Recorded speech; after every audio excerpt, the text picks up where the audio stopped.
He was an attractive guy. He did seem as though he did have a good personality. So I can see the attraction there. Not everyone would agree. He was not of good character at the school.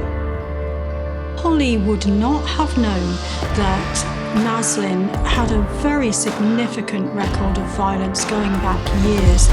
I don't think she knew the grave danger that she was in.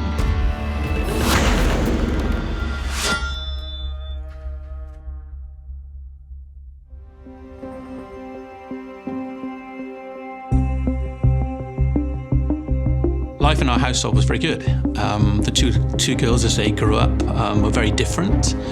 Chloe was quite serious. Hollie was very sporty. So they were very much like chalk and cheese, the two girls, but it was a very fun household. Hollie wanted to be an aspiring young lady who had the world at her feet. She was a ginger, proud ginger, she said. She could change the way she looks just by altering her hair with that style, whether it was colour. So I think that gave her the bug. And she wanted to kind of combine hairdressing with her travelling. We sat down one day and said, well, okay, how do you want to travel? And we talked about it, and she came up with the idea of, about a cruise ship, because it can combine her hairdressing, which she just qualified as, and travelling. She contacted a company called Steiner. She had the interview and she got the job. Before leaving Gloucester, a chance to earn extra money to help her when she gets to London. She got a job in the local nightclub called Zest.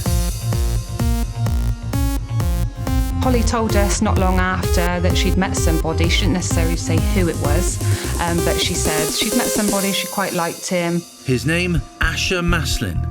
Chloe is 19, Asher Maslin is 21. A few days later, she said, Dad, can I bring someone home to the house? I said, of course you can, Hollie, it's your house, you do what you like.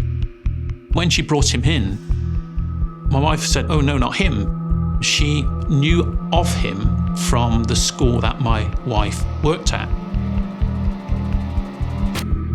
They were the kind of family where this is Hollie's boyfriend, we will be welcoming. This is Hollie's choice, we will support her. Very loving family. I always give people a second chance, so I just said, okay, well, let's see how, things happening. I think she thought he was okay.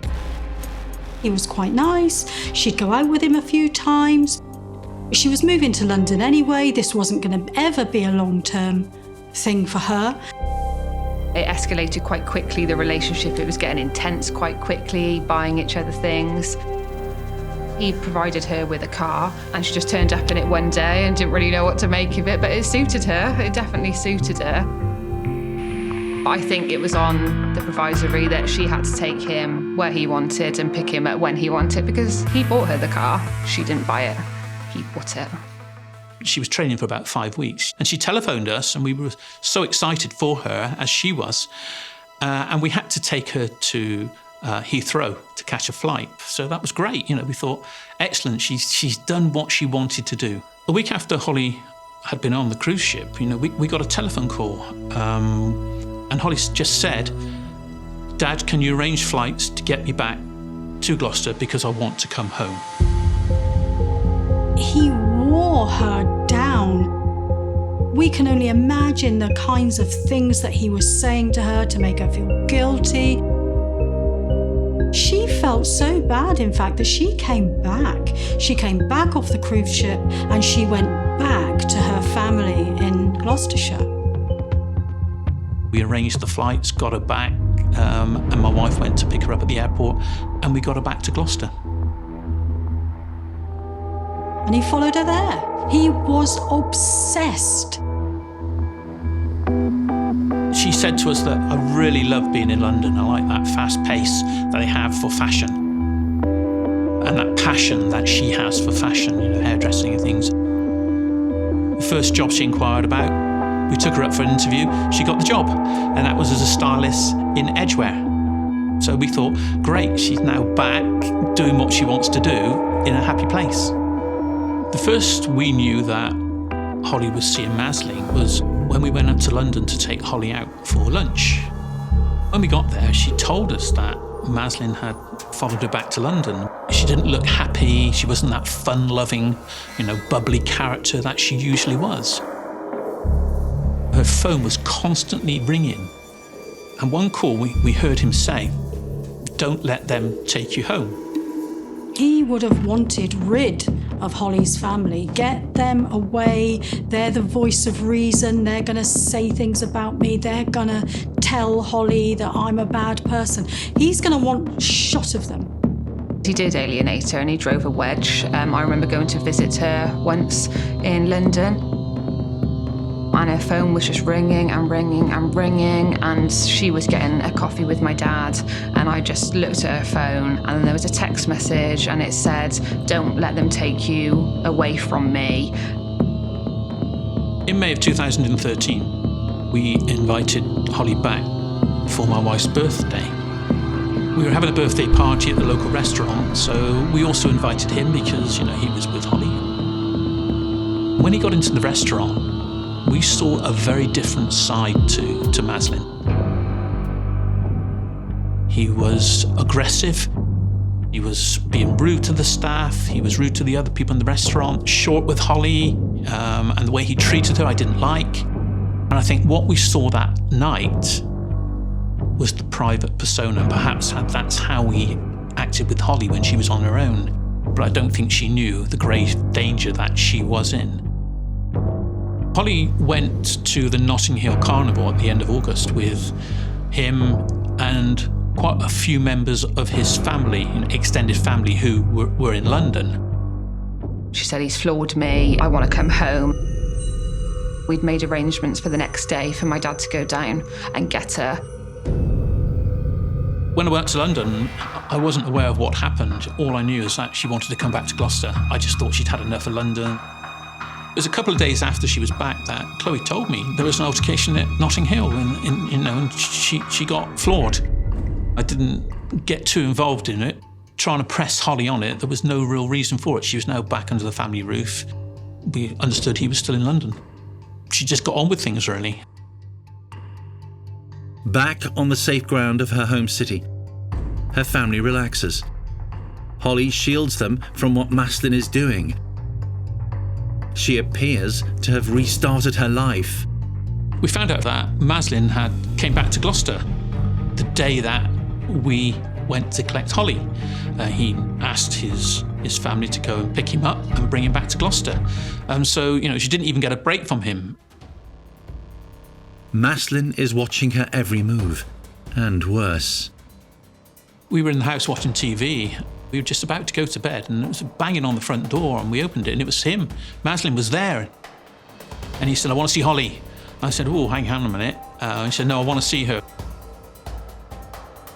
There was an escalation in his behaviour towards her. He had been caught on CCTV strangling her, and he had hit her. We know all of this. Hollie didn't want to make a complaint at that point. Asher wasn't charged with anything. It's not unusual at all for a victim of intimate partner violence not to press charges. And that's not always because they love this person. They're terrified of them. Pressing charges is the ultimate in disloyalty, and there will be consequences for that. The only person who can absolutely guarantee Hollie's safety in this situation is Asher Maslin. If he decides not to hurt anyone, so it's entirely logical you try and keep him on side until you can see a safe space for getting out. Hollie works hard to put up barriers to protect herself. I worked at the Teddy, a little pub where we live in Gloucester. Hollie joined the team there, and I was there as a supervisor, so I was there to train her up and obviously worked alongside her. One of the reasons why she got that job is because Maslin then couldn't see her in the evenings. He'd tried to come in a few times and we ended up barring him. He'd been quite argumentative with somebody that was talking to Hollie and ordering drinks, and it was just making her miserable and just creating an atmosphere whilst he was there. By working in the pub in the evenings, it was sort of a sanctuary. It was a bit where she could get away. We didn't think that she was in any real danger. We didn't think that he would do anything beyond just say words. In the January, February 2014, Hollie sort of said to me quite a few times, Dad, I want to get rid of this guy. I don't want to be with him anymore. He's a bit of pain, I just want to be myself. I want to be Hollie. I want to get back to doing the things I wanted to do with my friends. I said, well, just tell him. She said, OK, I'll tell him. On the day that she sat down with him face to face and had the confidence and the courage to say to him, this is over, there's no going back, I really, really mean it, and she got up and she left, he would have been absolutely in no doubt at that point that no amount of control was ever going to get her back. He threw a glass of water in her face. She ran to her car. He jumped in, put a hand on the handbrake, stopped her going, stole the debit card in the footwell in her handbag, and then waltzed across to the local cash point and withdrew a lot of her money. And that would be the point at which he would have decided to kill her. The whole staff were alert to the fact that she'd been having problems with Asher, and I'm pretty sure they knew what happened the previous week where she had been assaulted and he'd taken her bank card. We're definitely in more contact with her, just to reassure her, check in with her, make sure she was okay. That day, Maslin is seen in town. He wants to sell something. Maslin took a DVD player into the local cash store, and he sold it. I think it was for £5.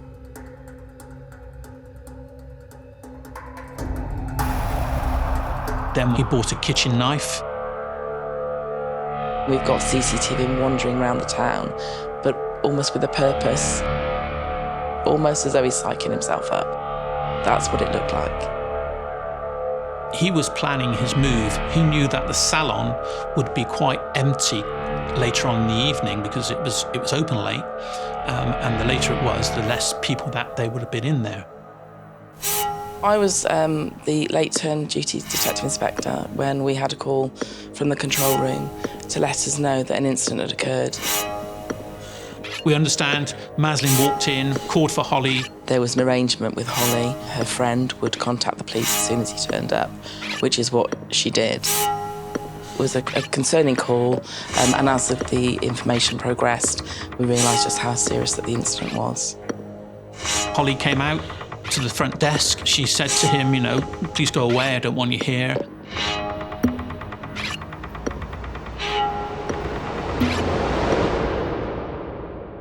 And then he pulled out a knife, grabbed her left arm and stabbed her. The call to police then recorded that Hollie was being assaulted.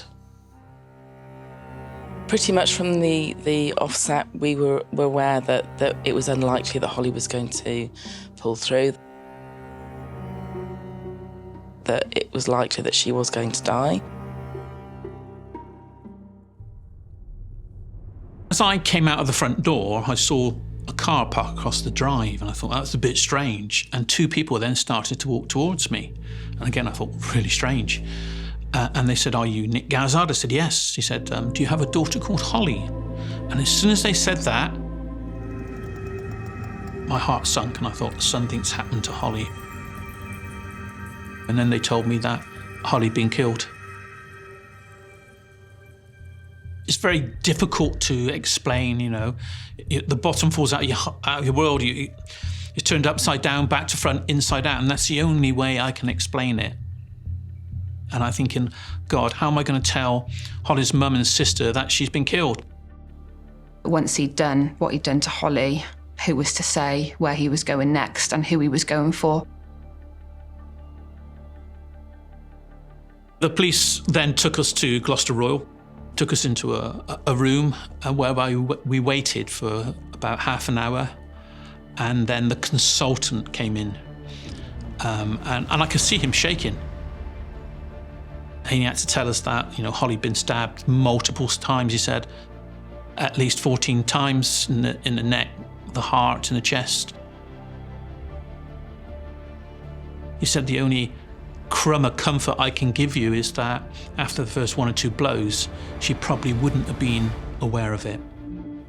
We had, at that point, ensured that Hollie's family were taken somewhere safe and not returned to the family home, which was quite distressing for us. That was where Hollie lived, so for us, they'd not only lost their daughter, but we were then telling them, you can't go home.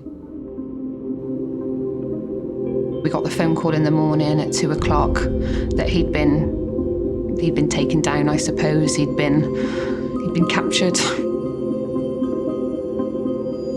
His family took him to the police station because I think he went to lie low at one of his relatives' house, and they told the police that he was there, because obviously they were shocked at what he'd done, completely shocked. He showed no emotion. There's no remorse shown by Maslin, and he would stare at members of the family. He used to just sit there and he would grin and he would stare, and there was no remorse there whatsoever. It wasn't until the third appearance that Maslin eventually admitted his guilt. The only good thing about him pleading guilty was that would save us going through a trial. We only had then the sentencing to go to, which was in Gloucester. He was given a life sentence with a minimum of 24 years, which actually is a reasonable sentence on a guilty plea. But do I think it's enough? No, I don't think anyone would ever think it was enough, a sentence for what he did that day. He appealed his sentence. We then had to go to the Court of Appeal in London to hear another hearing with the 3 High Court judges. Fortunately, after about half an hour or so, they threw his appeal out. Since her death, the launch of the Hollie Gazzard Trust. Stalking, knife crime, coercive control, domestic abuse. So we raise those issues and we try and get them across all of our social media platforms, raise it with the public. Then hopefully we'll stop other people going down the route that Hollie went down and being caught in these relationships.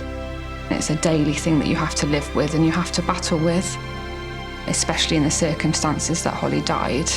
It's just painful memories that come up, and until they're dealt with, it's something that can just be traumatic day after day. We think about Hollie every day. We always talk about Hollie. We're very open about Hollie, what happened to her and her life. We celebrate the 20 years that she was here with us. But it's hard. Every day's hard for us because every day you talk about it, it brings it back. But I think we need to do that to be able to help other people. So every day is hard, but it's hard for a reason.